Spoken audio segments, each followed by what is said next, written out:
नमस्कार, मैं हूं रत्ना और आप देख रहे हैं सी न्यूज़ भारत। आई रुक करते हैं मध्य प्रदेश बुलेटिन की ओर। बात होगी बजाग की, जहां सामुदायिक स्वास्थ्य केंद्र में इलाज में देरी के आरोप के बीच 1.5 साल के बच्चे की मौत पर परिजनों ने डॉक्टर पर लापरवाही का आरोप लगाकर जांच की मांग की है। इसके साथ ही बात होगी दतिया की, जहां पुलिस ने पेट्रोल पंप डकैती की योजना बना रहे 4 आरोपियों को हथियार सहित गिरफ्तार किया और एक फरार आरोपी की तलाश शुरू कर दी है। तमाम खबरों पर विस्तार से चर्चा करेंगे।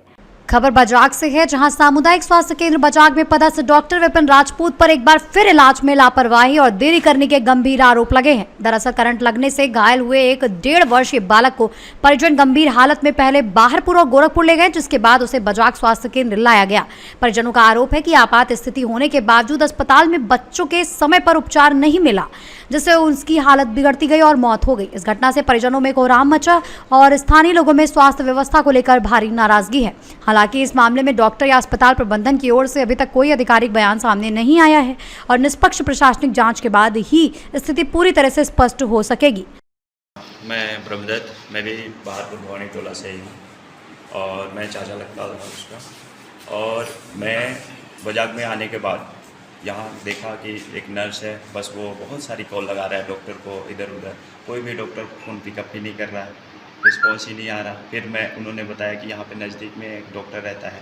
मैं वहाँ गया, उसके बोर्ड बाहर में लिखा हुआ था डॉक्टर विपिन, लेकिन मैंने वहाँ खटखटाया, उसके बावजूद भी वो डॉक्टर बाहर नहीं आया, सो रहा था या क्या कर रहा था वो।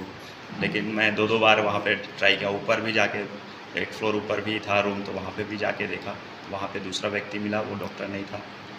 और उसने बल्कि सजेस्ट किया कि वो नहीं उठ रहा है तो एक और डॉक्टर ठाकुर करके है, उसको संपर्क करें, तो वो शायद छुट्टी में है। तो इस टाइप से हुआ। और ये डॉक्टर की या फिर यहाँ की सरकारी सेवा की जो अनियमितता है या डॉक्टर की कमी है, कर्मचारी की कमी है, तो उसको पूरी किया जाए। इसके कारण हमारा जो बच्चा था वो आज नहीं रहा। तो कितने साल का बच्चा था? वो 1.5 साल का बच्चा। क्या नाम है? तेजेश्वर मसराम नाम है। क्या घटना हुई थी? टेबल में जो फैन था उसे इलेक्ट्रिक शॉर्ट लगने के कारण। बजाग हॉस्पिटल के डॉक्टर को बुलाने आप कितने समय गए थे? हाँ, वो यहाँ पे हम 10-15 पे, पौने 9 पे आ गए थे। तो 5 मिनट बाद ही हम बुलाने गए। नर्स पहले ट्राई करी, 5 मिनट कॉल वगैरह करी और नहीं आ रहा था, फिर मैं बुलाने गया। किस डॉक्टर के रूम गए थे? डॉक्टर विपिन। तो कितने बार दरवाज़ा खटखटाया आपने? वहाँ बहुत लगभग 2 मिनट तक तो मैं वहाँ खटखटाया दरवाजा। आपको क्या लगता है कि क्या कहीं ना कहीं स्वास्थ्य विभाग की लापरवाही है? स्वास्थ्य विभाग की पूरी लापरवाही है, कहीं ना कहीं की बात ही नहीं है। जिस समय आप बच्चे को बजाग ले गया तो उस समय बच्चे की सांसें चल रही थी? हाँ, बच्चे के सांसें चल रहे थे, वो गर्म था उस समय, और अगर डॉक्टर मिल जाता सही टाइम में तो रिकवरी कर जाता हमारा बच्चा। मैं बाहरपुर का रहने वाला हूँ। मेरा बच्चा तेजेश्वर मसराम, वो सो रहे थे 2 बच्चे, और छोटा वाला बच्चा उठ के पंखा को वो पकड़ लिया और हम लोग गए थे पानी कुआं में, पकड़ लिए तो उसको लग गया करंट। वहाँ से हम लोग तुरंत उठाए बच्चे को, 2 मिनट के अंदर बाहरपुर हॉस्पिटल पहुँचाए। वहाँ के नर्स बोल दी कि नहीं गोरखपुर पहुँचाओ, हमारे पास कोई सुविधा नहीं है। तो हमने गोरखपुर पहुँचाया। गोरखपुर में जाके देखे तो वहाँ शटर बंद था। शटर खुद अपने हाथ से खोल के पूरा अंदर घुस के पूरा देखे, वहाँ पे कोई नहीं। इसके बाद वहाँ से तुरंत बजाग आ गए हम। बजाग में आए तो यहाँ पे कोई स्टाफ नहीं, एक नर्स था, वो भी नर्स बोला बिजी था, वो बोला था वहाँ डॉक्टर के रूम जाओ। डॉक्टर के रूम गए, खटखटाए बाहर से, लेकिन अंदर से कुंडी लगा हुआ था, वो भी नहीं था। डॉक्टर यहाँ पे अभी 11 बजे पहुँच रहे हैं। भैया आप घटना कितने बजे की है? घटना यहाँ पे 9:15 बजे सर। नहीं, आपके यहाँ घटना 8 बजे घर में घटना जी, चाहिए। 8 बजे सर करंट लगा था बच्चे को सर। आप बाहरपुर हॉस्पिटल कितने बजे पहुँचे? 8:10 में सर। वहाँ बाहरपुर हॉस्पिटल में कौन मिला आपको? एक नर्स मिला सर, वो बोले हमारे पास सुविधा नहीं है, आप गोरखपुर ले जाओ। उस समय बच्चा की कंडीशन क्या थी? ठीक था, जीवित था? जीवित था, सांसें चल रही थी, देख रहा था वही। इसके बाद आपको गोरखपुर पहुँचने में कितना समय लगा? और कम से कम नहीं तो 20 मिनट। और गोरखपुर में बच्चे की कंडीशन क्या थी? वहाँ भी ठीक था सर।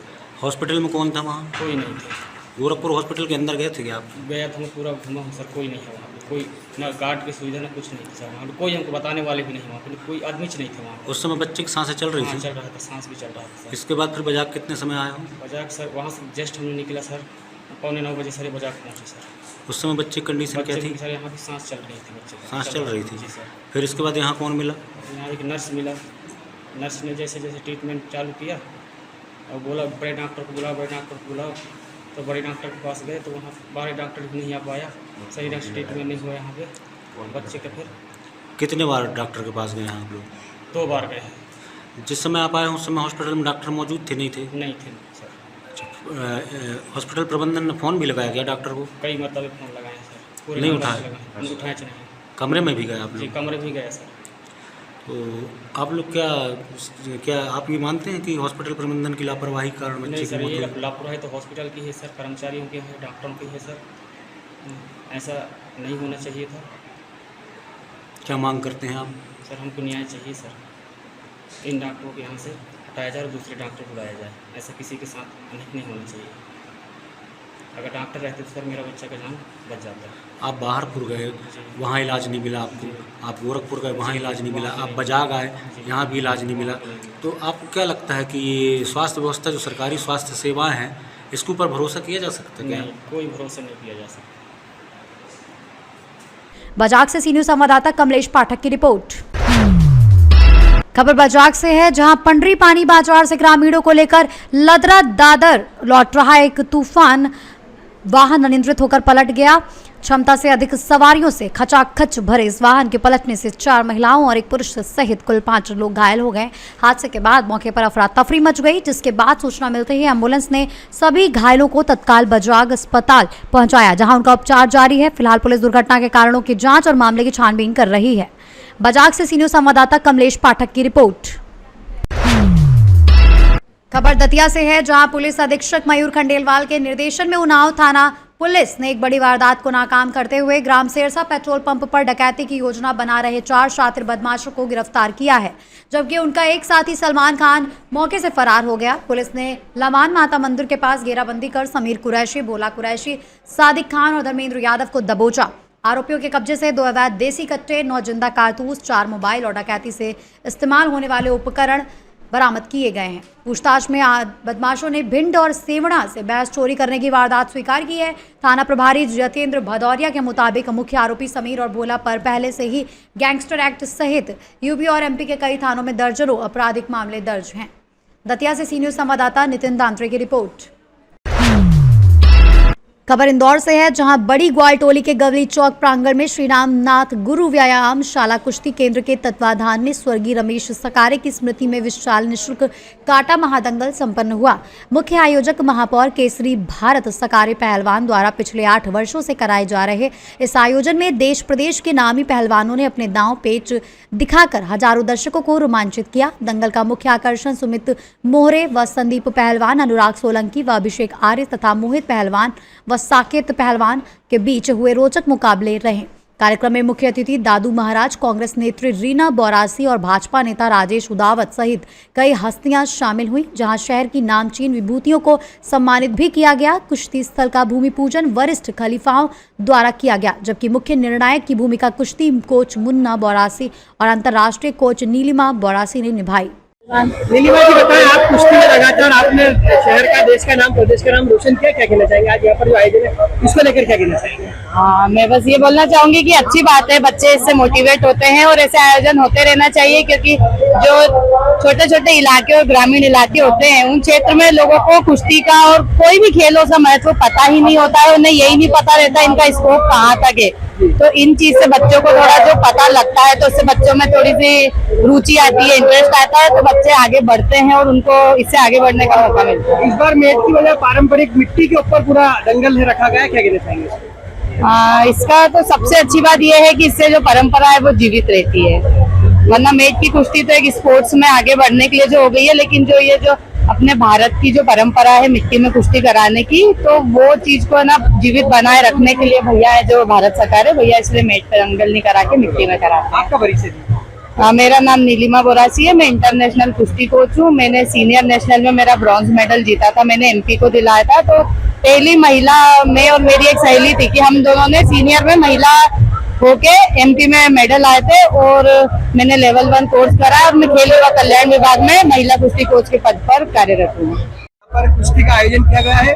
कुश्ती भारत का एक पारंपरिक खेल है और बड़ा उत्साह यहाँ पर इस कॉलोनी में देखने को मिल रहा है। आप अतिथि के रूप में उपस्थित है, क्या संदेश आप? देखिए, मैं पिछले साल भी आई थी और जब भी मुझे यहाँ बुलाया जाता है मैं आती हूँ। मुझे बहुत अच्छा लग रहा है कि यहाँ मातृशक्तियाँ भी पहलवान है यहाँ पे, तो खुशी होती है कि एक लड़कियाँ भी जब ऐसे दंगल में भाग लेती है तो कि महिलाएं आगे बढ़ रही है तो अच्छा लगता है। और जिस तरह से यहाँ वर्ल्ड दिल्ली में जो उत्साह दिख रहा है, ये हमेशा हर साल देखती मैं आती हूँ, तो इनकी शुभकामनाएं दूंगी विराट महादंगल के सभी हमारे सदस्यों को कि आपने इतना अच्छा आयोजन करा इसको, और ऐसे साल दर साल ये आयोजन होता रहे, इसके लिए बहुत बहुत शुभकामना और सफल आयोजन की बहुत बहुत शुभकामनाएं। बड़ी ग्वालियर में आज भी मिट्टी पे ये जो दंगल हो रहा है, क्या कहना चाहेंगे? देखिए, मैं आते से मैंने बोला कि पिछले बार तो मैं इस बार बिल्कुल पारंपरिक तरीके से, भारतीय तरीके से जो मिट्टी पे ये आज दंगल हो रहा है, तो ये हमारी परंपरा है जिसको जीवित रख रहे हैं, तो इसके लिए बहुत बहुत धन्यवाद कि मैं इतना करके आपने जो मिट्टी पे बनाया, इसके लिए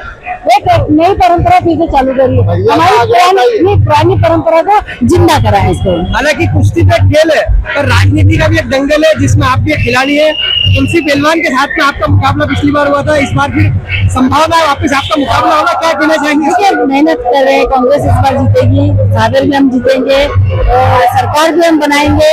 माहौल पूरा तरीके से भाजपा के विपरीत परिस्थिति में आ गया है। इंदौर शहर की बात कर रहे हैं कि लगातार जो कांड होते जा रहे हैं, चाहे भागीरथपुरा का हो या पानी का भी जो मुद्दा चल रहा है या छावनी का मुद्दा चल रहा है, तो इससे जनता में आक्रोश है भाजपा के खिलाफ। तो निश्चित रूप से ये कांग्रेस के साइड में हमारा 28 में देखिए इसका बिल्कुल सत्ता परिवर्तन होगा, कांग्रेस सरकार हम बनाएंगे। जो महंगाई बढ़ती जा रही है इसको लेकर जनता आज भी एलपीजी के भाव बढ़ गए, रात के 12 बजे बढ़ाए गए हैं, इसके पहले भी बढ़ाए हैं। पेट्रोल डीजल लगातार बढ़ता जा रहा है और पेट्रोल डीजल बढ़ने से निश्चित रूप से हर एक चीजों पे, जो हमें रोजमर्रा की चीजें, उस पर इफेक्ट आता है। महंगाई बढ़ रही है और इसका जवाब हम लोग देंगे। जनता त्रस्त है, परेशान है। 22 साल हो गए मध्य प्रदेश में सरकार, 12 साल से देश में सरकार और 30 साल से यहाँ पे महापौर नगर निगम में भाजपा है, तो अब परेशान हो गई है जनता। इसका जवाब जनता वोट से देगी। सोशल मीडिया से नई पार्टी बनी है काकरोच जनता पार्टी, भारतीय जनता पार्टी का अपोज में पूरी पार्टी बनी है, क्या कहना चाहेंगे? देखिए, युवा जब परेशान होता है ना, पूरे देश में युवा, आप देखिए लगातार नीट के अलावा भी कई पेपर, 90 बार पेपर लीक हुए, 50 बार इसकी एग्जाम फीसें हुई है। वो बच्चे जो दूर से पढ़ने आते हैं यहाँ पे, परिवार से भेजते हैं, कोई कर्जा लेके भेजता अपने बच्चों को, या अलग अलग तरीके से परेशानी से भेजता बच्चा पढ़ता है यहाँ पे, और उसके बाद जब एग्जाम देता है उसके बाद पता चलता है कि उसका नीट का पेपर या कोई भी पेपर लीक हो गया है, तो उस परिवार पे क्या बीतती होगी। वो साल भर कितनी मेहनत करता है बच्चा, इसी का ये मतलब नतीजा है, कई बच्चों ने आत्महत्या करी है। तो ये व्यवस्था समझ नहीं रही, ना देश की, ना प्रदेश की, ना इंदौर की कोई व्यवस्था। अब पूरी तरीके से भाजपा सरकार हर एक फैसले में, हर एक मुद्दे पे विफल हो गई है, और हर एक, चाहे वो महंगाई है उसको नहीं रोक पा रही है, बच्चों का भविष्य नहीं बना पा रही है, बेरोजगारी बढ़ती जा रही है, महिलाओं पे अत्याचार बढ़ते जा रहे हैं। अब जनता समझ चुकी है। अब इसका जवाब मध्य प्रदेश से ही चालू होगा। देखिए आप आइए, दंगल की परंपरा को कायम रखते हुए मिट्टी का दंगल यहाँ पर आयोजित किया गया है।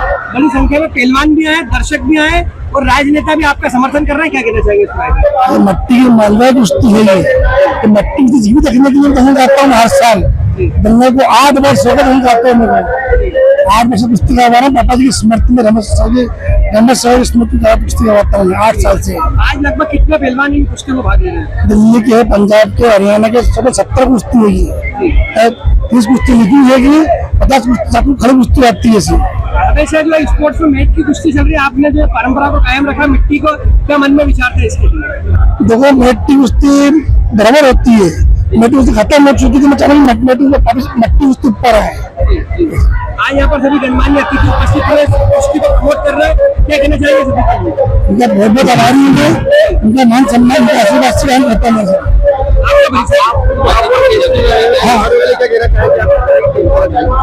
आप महापौर केसरी रहे, सभी पहलवानों के लिए, युवाओं के लिए क्या संदेश आपकी ओर? मैं 2 बार महापौर केसरी बना, मट्टी नहीं बना, मट्टी कुश्ती लगाऊंगा, गद्दे की भी मट्टी बहुत लगा, कुश्ती मट्टी में दंगल बहुत लगाऊंगा। आपका परिचय भारत सरकार पहलवान महापौर केसरी। इंदौर से सी न्यूज संवाददाता राकेश की रिपोर्ट। बुलेटिन में फिलहाल इतना ही। देश और दुनिया की तमाम बड़ी खबरों के लिए देखते रहिए सी न्यूज भारत।